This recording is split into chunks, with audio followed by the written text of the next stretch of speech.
Hello students, this video is being recorded in the summer of 2020, right after the end of the spring semester and in the midst of the ongoing COVID-19 pandemic. Since we do not yet know for sure what format our classes will take in the fall, and since there's some likelihood that at least some of us, both students and faculty, will have to be away from campus for a time should the mitigation plans prove ineffective, or should compliance with or enforcement of public health guidelines prove impossible, I am preparing a video version of each of my lectures for the class to have it ready if and when it is needed. It's also the case that necessary distancing requirements in the classrooms may make it impossible that the entire class can be in the same room at the same time. In that case, those whose turn it is to stay away from campus may find these video lectures a better option than relying on a live classroom feed via Zoom or some other technology. So if you're watching this video, it means that we are, for reasons of public and personal health, still unable to meet together in a traditional face-to-face classroom format. All the same, I'll continue to do my best to teach you what I know with whatever tools I have at my disposal. Enjoy the lecture. So let's review the fourth writing assignment, the final writing assignment for the semester. And that assignment requires you to write an epicheireme. Epicheireme is a Greek word for a certain kind of argument that is based on a syllogism, and you're going to engage in that kind of arguing in this assignment. So an epicheireme is an argument that's based on a valid syllogism that nevertheless imposes on the writer the obligation to provide evidence in support of one or both of the premises. So in the case of an epicheireme, you start with the structure of a valid syllogism, but you're also recognizing, as members of your audience would recognize, that at least one of the premises cannot stand on its own. It requires additional evidence, reasoning, arguments, and support.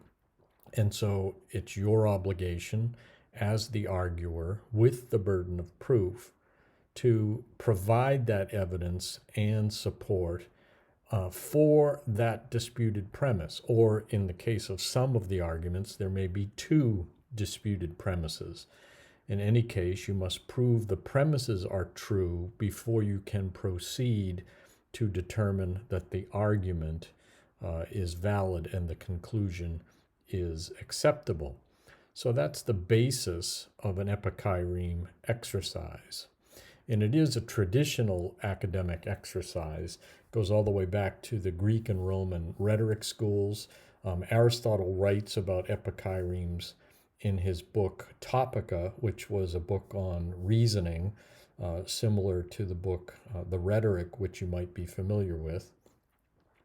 And this practice of engaging in epicheireme arguments was continued in the medieval and Renaissance universities of Europe, and was also a formal practice often performed during commencement exercises at colleges and universities of early America. So we'll continue that tradition here and have you engage in epicheireme arguing in Introduction to Argumentation at the University of New Hampshire. So if you want to understand a little better what an epicheireme is, you can look at the Declaration of Independence. The Declaration of Independence is in fact structured as an epicheireme. That is, we know it's an argument, and it's an argument that's mainly focused on a disputed premise. You know the famous part of the Declaration that says, we hold these truths to be self-evident. Well, those truths that are self-evident obviously do not require additional evidence or proofs. And so after Jefferson has articulated those self-evident truths, he then turns to a claim that is not self-evident. And that claim is that the King of England is a tyrant. And so that's a disputed premise. That is, it's a claim that requires proof and evidence. And if you read through the entire Declaration of Independence, you'll find that about 3/4 of the text is the presentation of evidence about all the things that the King of England has done, which proves he's a tyrant.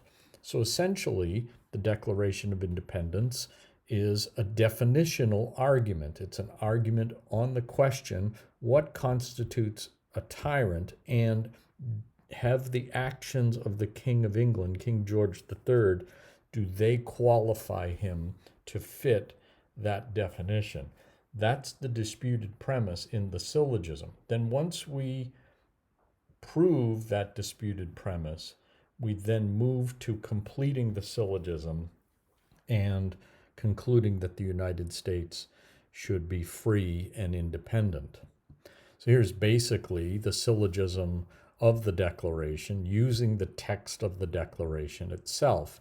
So we have at the end of that list or itinerary of self-evident truths, the first premise of the syllogism: when a long train of abuses and usurpations pursuing invariably the same object evinces a design to reduce them under absolute despotism, it is their right, it is their duty to throw off such government. Now, in this case, Jefferson's not talking just about Great Britain and the American colonies, but he's talking about a generally held truth, a widely accepted or self-evident truth, that all people everywhere possess the right to revolution.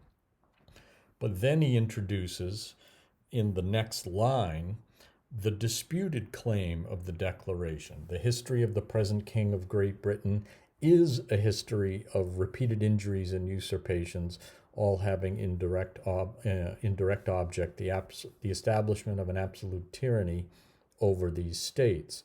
And you recognize here that Jefferson's even using the same language. That is, he's using the same terms, and those similarity of the terms there functions as the middle term of the syllogism. After he's proven that middle or disputed premise, that second premise, he then moves on at the end of the Declaration to conclude the argument, and even signals it there with the word therefore.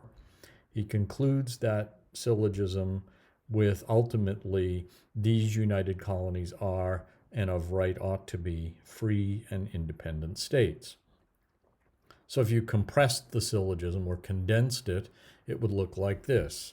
In effect, the self-evident truth is all tyranny justifies revolution. That's not a disputed premise.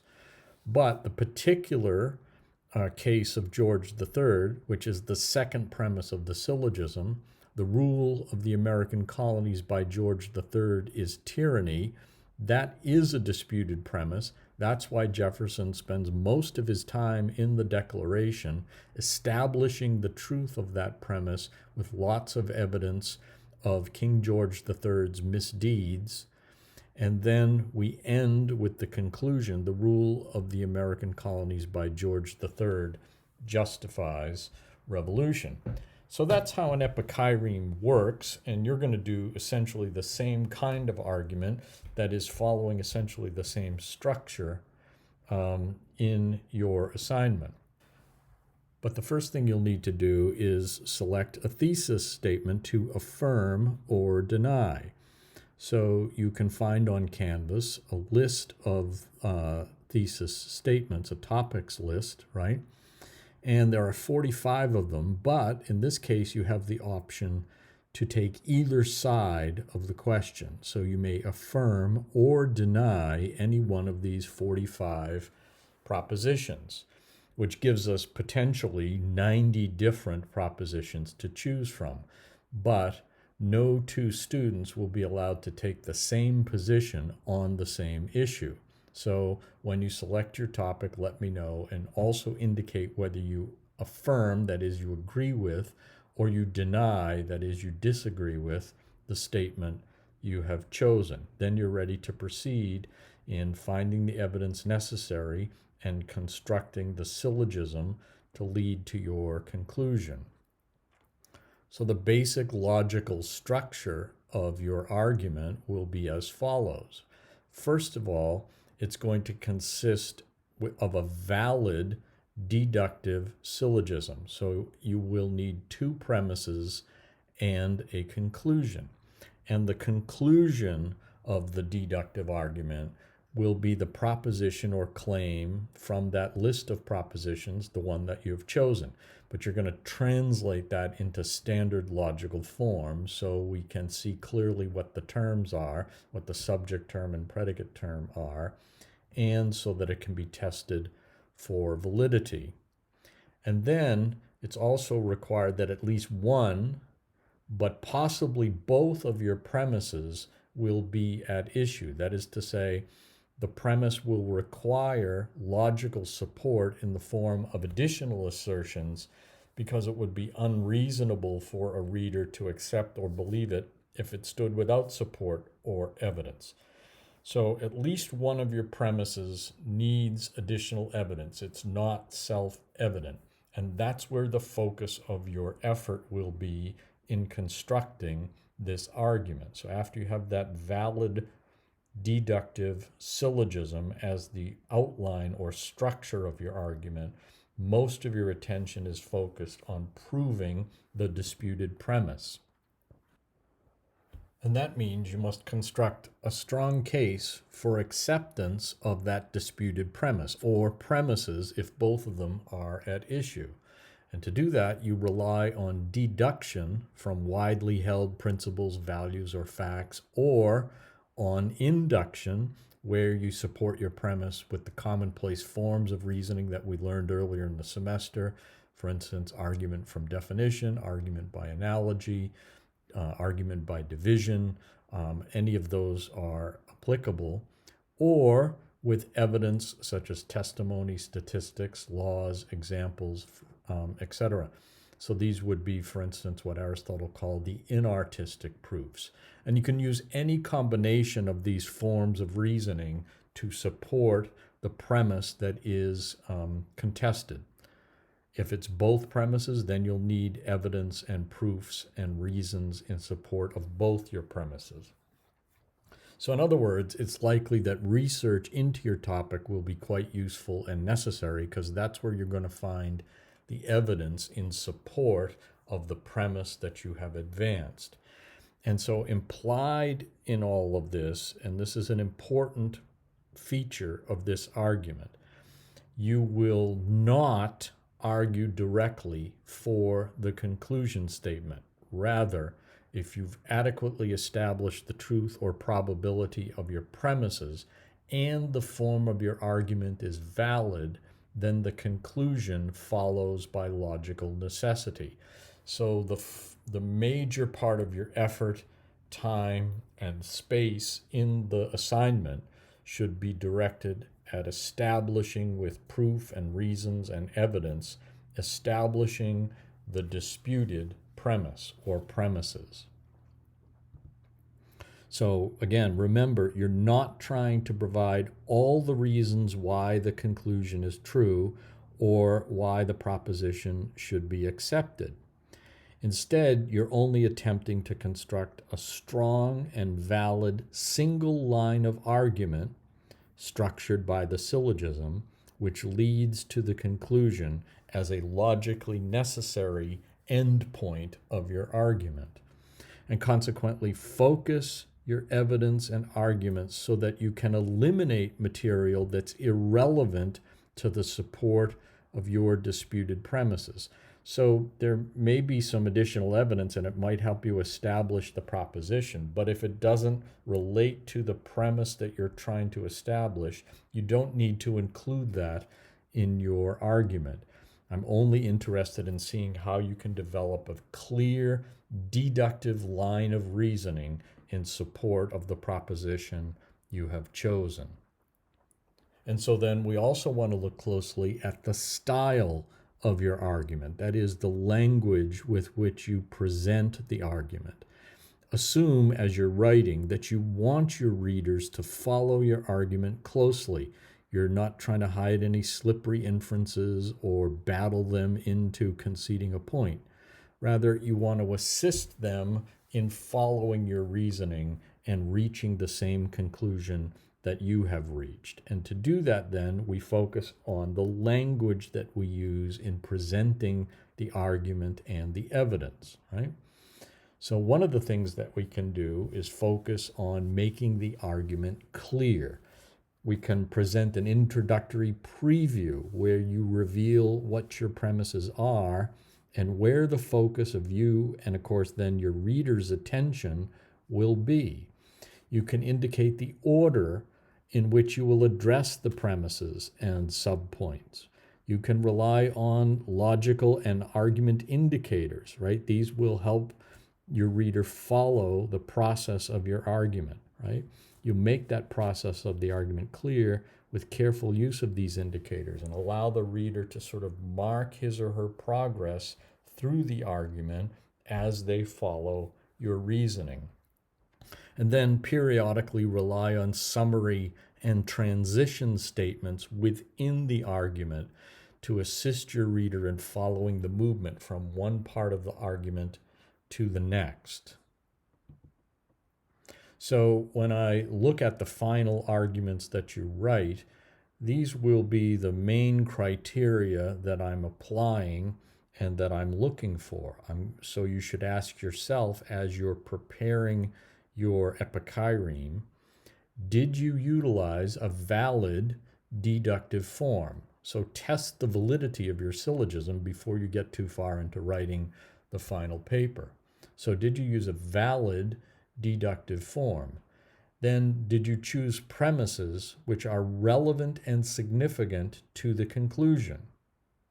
And are the terms of your syllogism clear? And if necessary, define those terms. That is, the subject terms and the predicate terms, the middle terms and the end terms. Define those terms, if necessary, in the syllogism so that the terms are clear to the reader. Is at least one of your premises at issue or disputed? It may be easy to make an argument where you take two premises which are self-evident, but that doesn't answer the purpose of the exercise. The purpose of the exercise here is to demonstrate your ability to support a disputed premise. And so at least one of those premises, and possibly both, must be at issue. That is, it must be contested or disputed. It's not self-evident. And then, did you argue on the point of issue? That is, have you identified that premise as disputed and focused most of your evidence and effort on proving the correct premise, right? Because if you're not doing that, then we would say you would be arguing beside the point. It would be like in the Declaration of Independence, if Jefferson is trying to prove mostly that all men are created equal, when in fact he says that's a self-evident truth, and then doesn't spend any time trying to prove that the king is a tyrant. He would then be arguing beside the point, beside the key issue that is disputed. Then I'll look for whether you have proven the disputed premises with appropriate and sound sub-arguments and evidence, right? So do you have the proper evidence to establish that subclaim, that is the premise? Have you established that premise as true? Is the evidence relevant? Is it recent? Is it all of the tests of evidence that you can apply? Go back in the semester when we talked about ways of assessing evidence. Is this evidence sufficient to establish the claim of the disputed premise? And then finally, did you present the argument in a rhetorically effective and clear manner, which illuminates all the parts and progress of your argument and your reasoning? And maybe it goes without saying, but you should proofread your final submission and make sure it is free of any grammatical and spelling errors. So there's a quick review of the Epiceireme assignment. We will have detailed instructions posted on Canvas. You should print those out and follow them closely. You will also find the list of topics available on Canvas, and we will have a method for selecting topics. Again, no two students may do the same side of the same proposition. And so once a proposition is selected to be affirmed or denied, nobody else can do that same argument. So if you have any questions about the assignment, please post them to the discussion board.